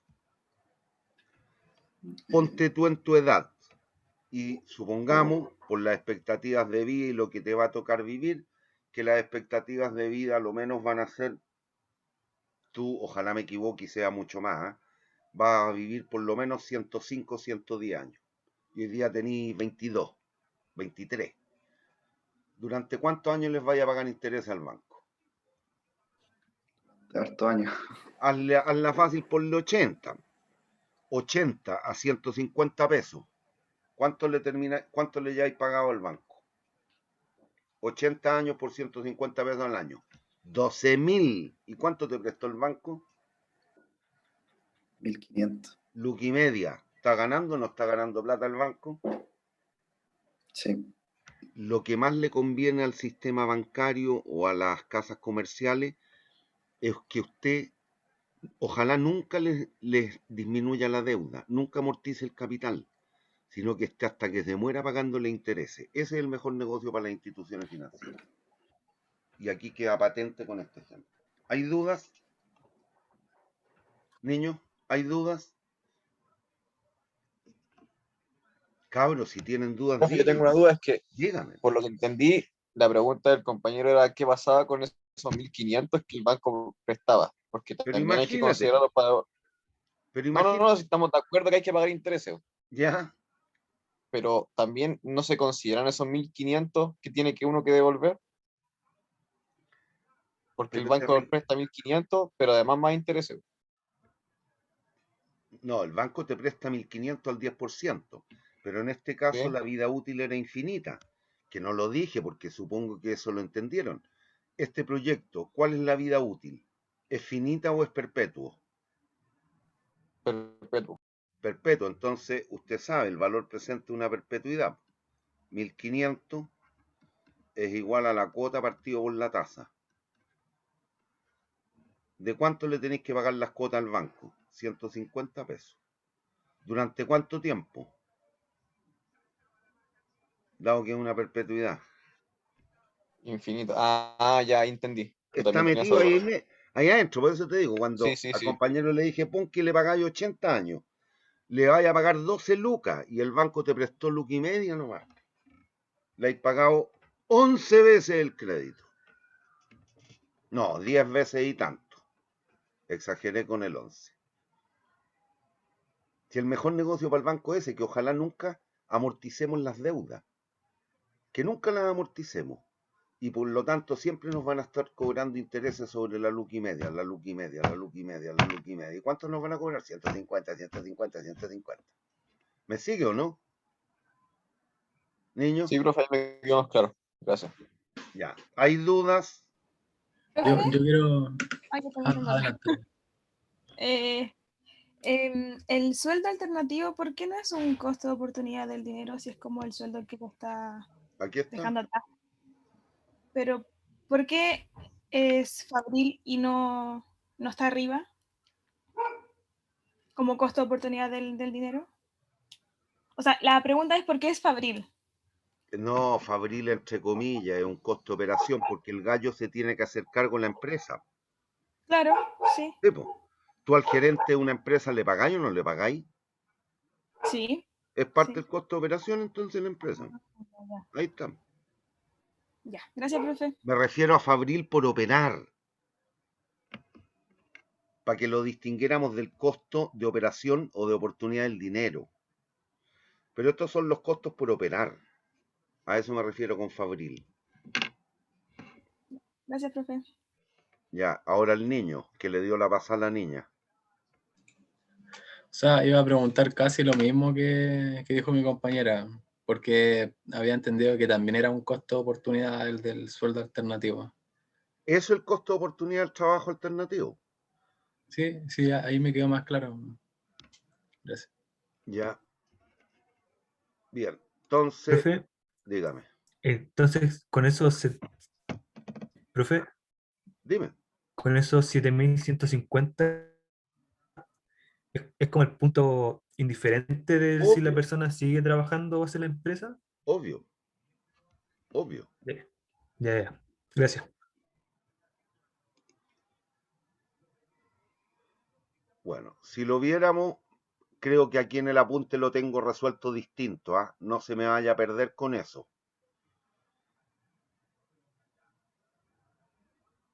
En el apunte creo que esta parte la traté distinto, pero llevan al mismo resultado. Con eso no se pueden marear.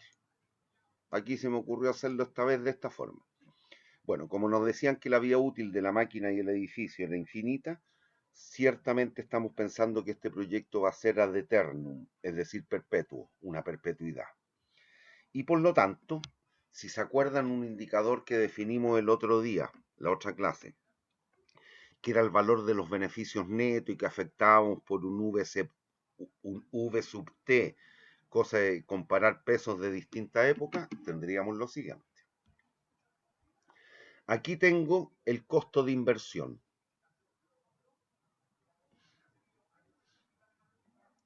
Este era lo que habíamos detectado como el costo de inversión. Esto es el ingreso mínimo exigido. Y este, que por eso pasa a ser relevante, el costo de operación. Y aquí el Fabril, propiamente tal. ¿Por qué? Porque estoy incluyendo el costo del dinero aquí. Y si se da cuenta, ¿qué nos queda aquí? 7.150 menos 6.000. ¿Cuánto es? 1.150. Partido por 0,1, que es la tasa. Estamos aplicando esto.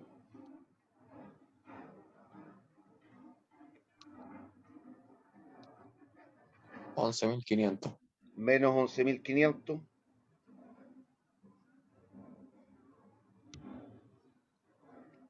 Cero.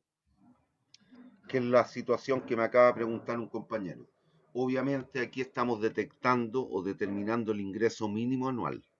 Es decir, aquel ingreso que nos deja indiferentes entre seguir en nuestro trabajo actual o bien emprender en este proyecto. ¿Me siguen? Ankara Mar Azul, una vez más.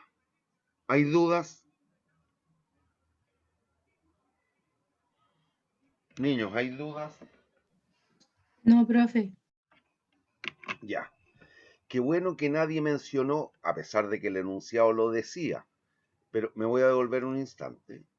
Aunque no lo hubieran dicho, esto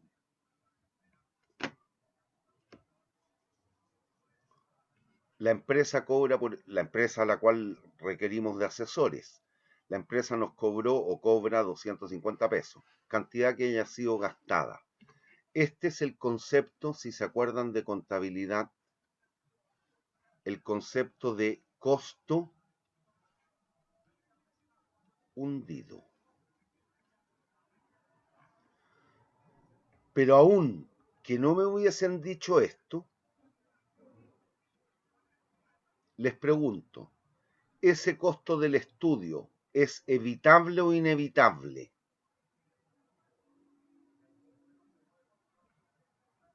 Para efectos de emprender o no. Evitable. Inevitable. Inevitable. Por lo tanto, ¿es pertinente en la toma de decisiones? No, No. no sirve. Ya, eso métanselo bien en la cabeza. ¿Hay dudas? No, profe. Ah, profe, sí, pero era algo en delante. En delante nombró 4 fases de la empresa. Me acuerdo que la última era el De todo abandono. proyecto. De todo proyecto. O sea, de un proyecto. ¿Las puedes repetir, por favor? Generación o análisis de la idea. Ejecución. Operación. Abandono. Lo que vimos la semana pasada, ¿no viniste la semana pasada? Sí, sí, viene. A lo mejor lo tenía anotado y no lo recordaba. Pero lo anoto de nuevo. Gracias.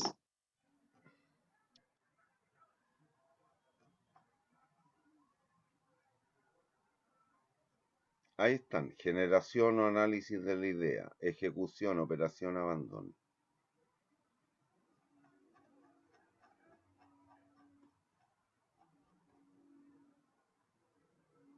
Ya. ¿Hay dudas hasta aquí?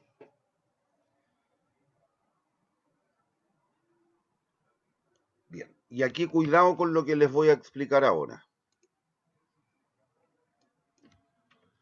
Muchas veces, en el mundo real,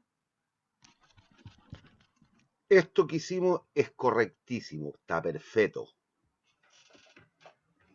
Pero algunas veces las empresas tienen políticas o pautas de acción, como quiera, que nos pueden llevar a errar, justamente por no tener claro esa concepción de evitable, inevitable. ¿Hay dudas? ¿Qué significaría eso en nuestro ejemplo? Por ejemplo, no faltaría, quizás, una persona con un enfoque más contable que económico de decir, bueno, yo voy a exigir también que el proyecto me pague el costo del estudio. ¿Me están siguiendo?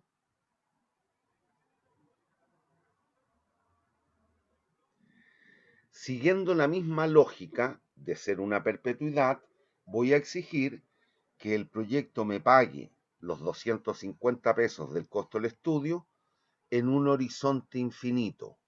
Una perpetuidad, estoy diciendo. Se me fue el lápiz, deme un segundo. Ahí. Por lo tanto, la anualidad correspondiente al costo del estudio, ¿cuánto sería? 250 P por 0,1, 25 pesos al año.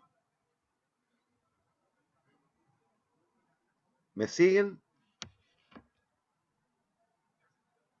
¿Niños?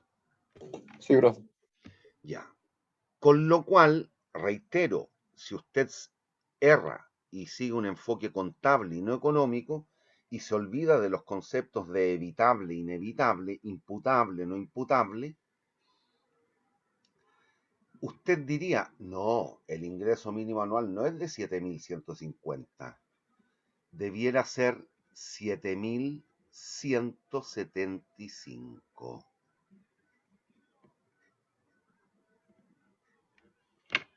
Lo que hice fue sumar los 25 pesos, ¿eh? ¿Me sigue o no? Sí, profe. Pero suponga usted que enfrentado a este escenario, ya, esto en teoría, listo. le imputé los 25 pesos del costo del estudio al proyecto, aun cuando no son imputables, pero ya, listo, la hice. Me fui por un enfoque contable.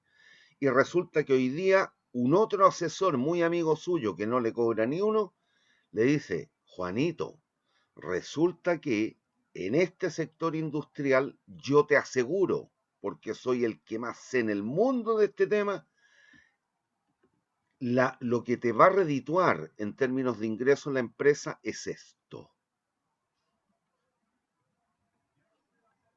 Con toda certeza, en un mundo de plena certeza, como que hay Dios, te va a pagar o vas a tener un ingreso de 7.160 pesos al año. Si usted coteja contra eso, ¿emprende o no emprende el proyecto? Si su visión era que le tiene que exigir 7.175 pesos al año al proyecto, ¿se metería o no se metería si le hace caso a su amigo, el más grande asesor mundial de este tema? Yo confío, yo entraría. Pero cuidado, si tú me estás diciendo, porque te guiaste por el contador de tu empresa, el gallo te dice, jefe, lo que le tenemos que exigir al proyecto a lo menos 7.175. ¿Usted se metería en el proyecto?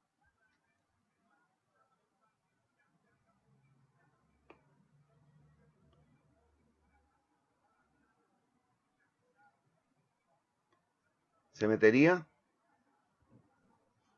Estaría ganando menos de lo que debería. No, no estáis ganando menos. No entro.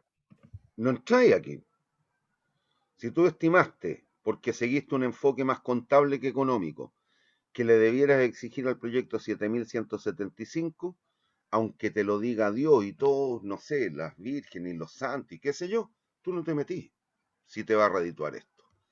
Por lo tanto, al no meterte, ¿cuánto perdiste en plata hoy día? Los 250. Listo. Pero resulta que como usted es buen ingeniero y entendió y aprendió economía, lo que mínimo le va a exigir son 7.150, si el costo del estudio es un costo inevitable. Si usted se mete, ¿qué le va a quedar aquí? 7.160 menos 6.000, 1.160 dividido por 0,1, 11.600 menos 11.500, 100. ¿Cuánto pierde en términos netos por meterse en el proyecto?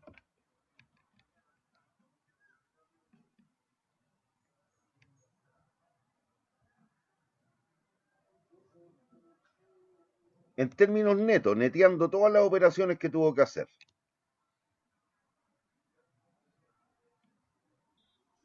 ¿$15? No, no 15.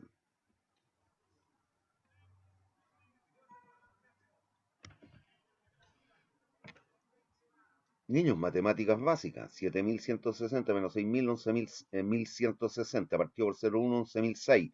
11.006 menos 11.500, 100. Usted gana 100 pesos. Y resulta que tuvo que desembolsar 250 por el estudio. ¿Cuánto perdió en neto?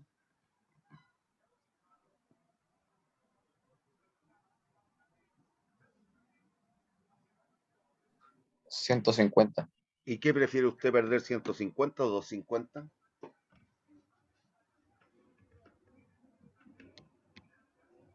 Prefiero perder 150. Obvio.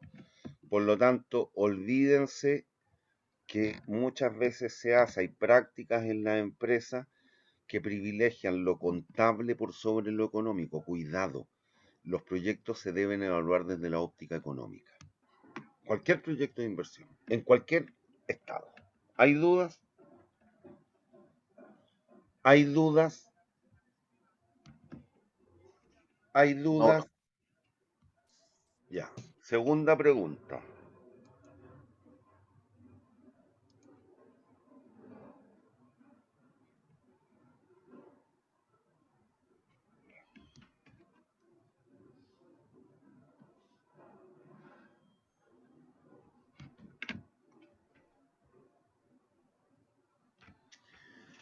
¿Cuál será el ingreso anual mínimo que permitirá seguir operando? Asuma que la máquina solo puede venderse en 5.000 pesos.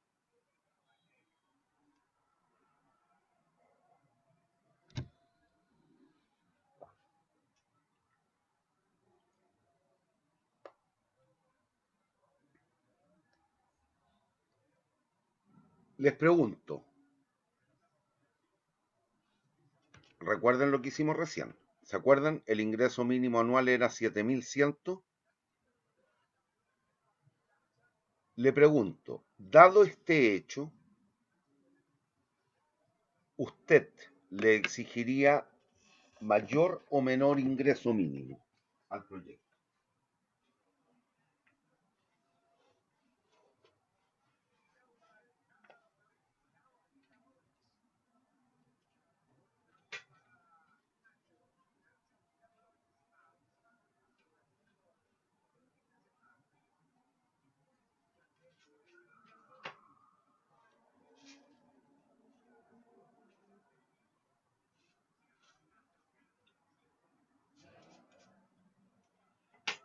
Ya, pues cabros, respondan. Un menor ingreso mínimo, ¿Por qué? porque al final del periodo puedo vender la maquinaria. No, no es por eso. Tiene que ver con tu dotación de riqueza. Tú ahora serías más rico o más pobre. Dado la pregunta 2, ¿eh?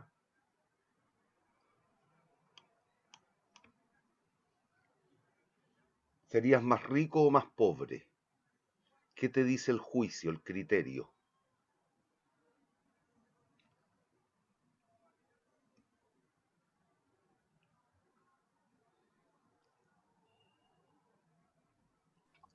Más rico, profe.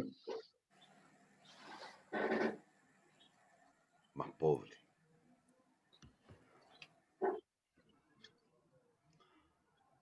Ah, los costos variables. No.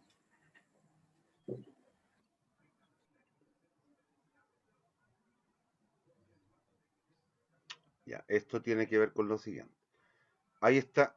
A ver, perdón, para el otro lado. Ahí sí. Ya. Lo explico. El ingreso mínimo anual que le exigiríamos ahora para seguir operando son solo 6.680 pesos. ¿Por qué? Porque se es más pobre. O menos rico, como lo quiera decir.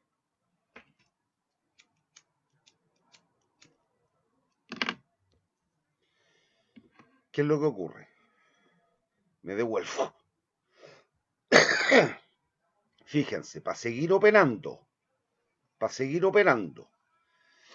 la cantidad de platita destinada a remuneraciones de mano de obra, ¿cambia o no cambia? Según la situación a la cual nos enfrentan.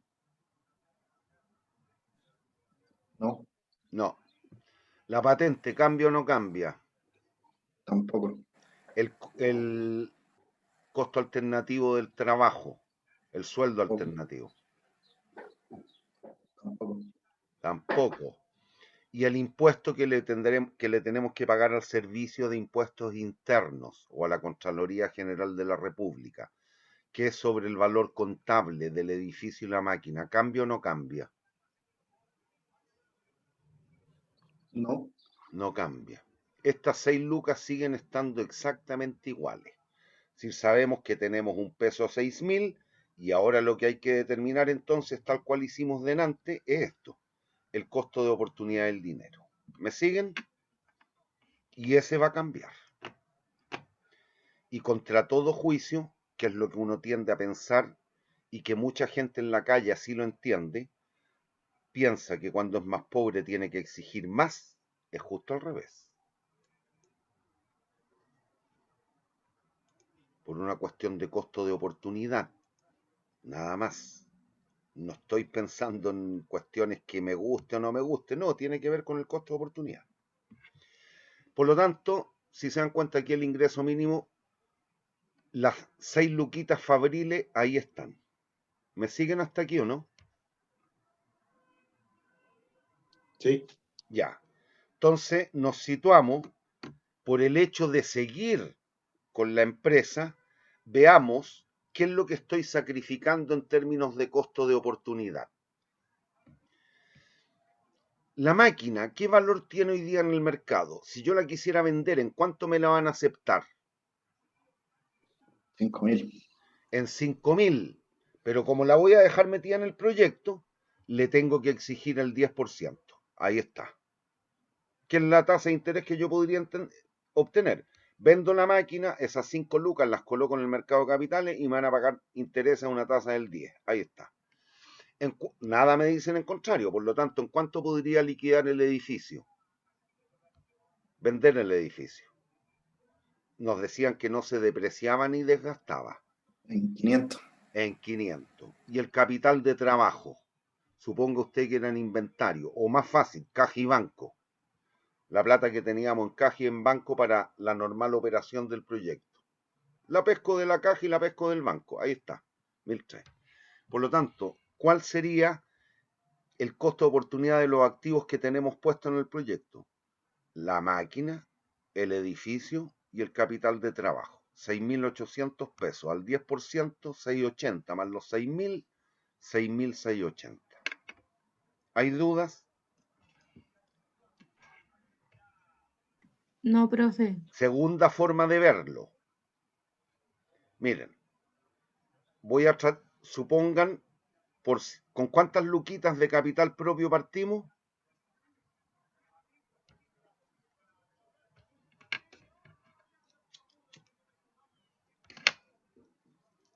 ¿Con cuántas luquitas partimos? En el enunciado, ¿cuánto nos decían que tenía el hombre de capital propio? De 10.000. 10.000. Ya, solo para hacerla fácil, para que no se me enreden, supongan que el permiso lo pago o se paga con las 10 lucas del hombre. ¿Cuánto le van quedando de capital propio? 9.300.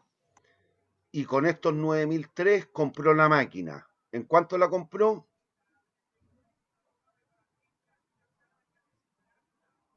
En 9.000. ¿Y en cuánto se valora hoy día la máquina en el mercado? En 5.000. ¿Cuánto perdió en términos patrimoniales? 4.000. ¿Cuánto le va quedando de propio?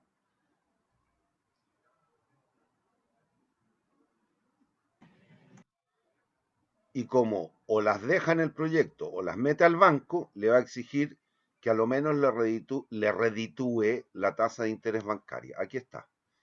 Los 5.000 pesos de capital propio, 5.300 pesos digo, y los 1.500 del crédito bancario, porque tiene que saber pagarle los intereses al banco todos los años, dado que va a seguir operando. ¿Y el banco qué le va a cobrar? El 10% del monto del crédito, los 150 pesos anuales que ya discutimos en la pregunta A. Y por el capital propio, 5.003 por punto 1, 680 más los 6.000, 6.680. ¿Hay dudas? Y aquí lo estamos viendo. El hombre parte con una riqueza de ¿cuántas lucas? 10.000. ¿Cuánto tiene hoy día? En términos económicos. ¿Cuánto es de él en términos económicos? Solo 5.003. ¿Es más rico o más pobre entonces? Más pobre. Por lo tanto, ¿la exigencia que le va a hacer es mayor o menor al proyecto? Menor. Menor. ¿Hay dudas?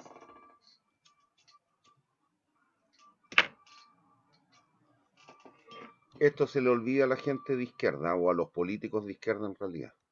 Ese concepto de mientras más rico, más pobre, más se exige más, se exige menos, creen que es justo al revés. Pero ese es otro tema.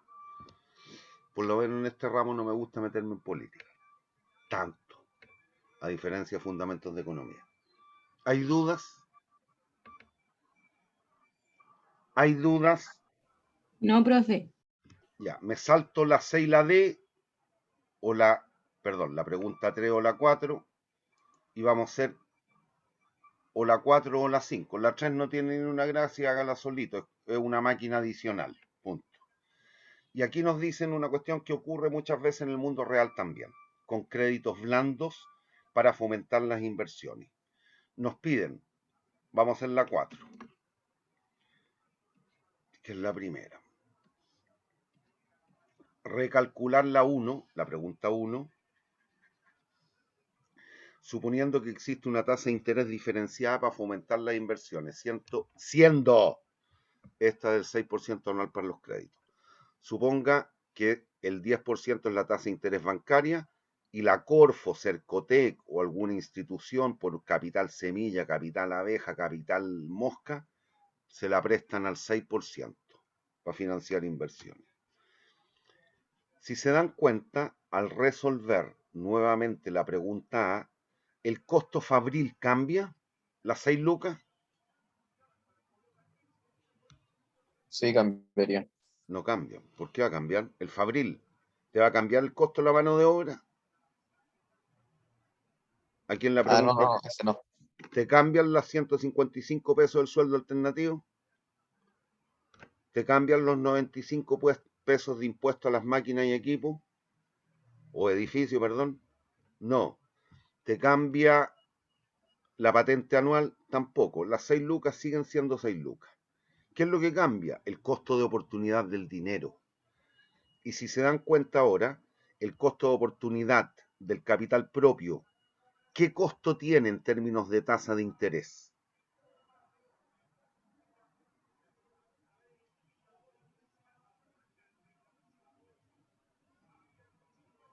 El 10, si eso no cambió. La diferencia es que el costo de capital prestado, ahora el banco te va a cobrar el 6 o el 10. El 6. ¿Te va a salir más barato o más caro el crédito?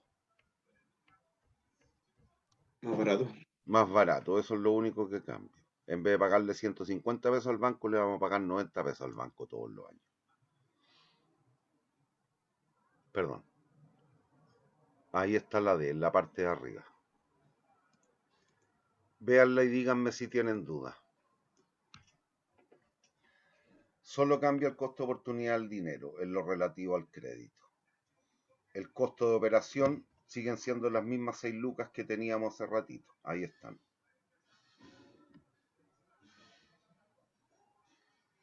Lo que cambia es el costo de oportunidad del dinero y en particular el costo de oportunidad del dinero por el capital prestado. El propio dicen que lo tenemos depositado al 10%, por lo tanto sigue siendo los 1.000 pesos al año. La diferencia es que ahora el banco, en vez de cobrarme el 10% por los 1.500 pesos, me va a cobrar solo el 6%. Por lo tanto, en vez de 150 son 90 pesos. El costo de oportunidad del dinero ahora serían 1.090 pesos, por lo tanto el ingreso mínimo anual sería solo de 7.090 pesos. Y obviamente se está dando que el delta costo de oportunidad del dinero es igual al delta tasa por la cuantía del crédito. La tasa cae un 4 del día al 6, menos 0,04 por los 1.500 pesos, baja en 60 pesos, de 7.150 a 7.090. ¿Hay dudas? ¿Hay dudas? No, profe, ninguna. ¿Hay dudas? No, profe. Bien, hasta aquí llegamos, falta un minuto, pero hasta aquí llegamos hoy día, ya no alcanzo a avanzar con material nuevo. ¿Hay dudas? No, profe, gracias. Bien, nos vemos el miércoles si Dios quiere, jóvenes, cuídense. Chao, profe, Chao, gracias. profe. Chao.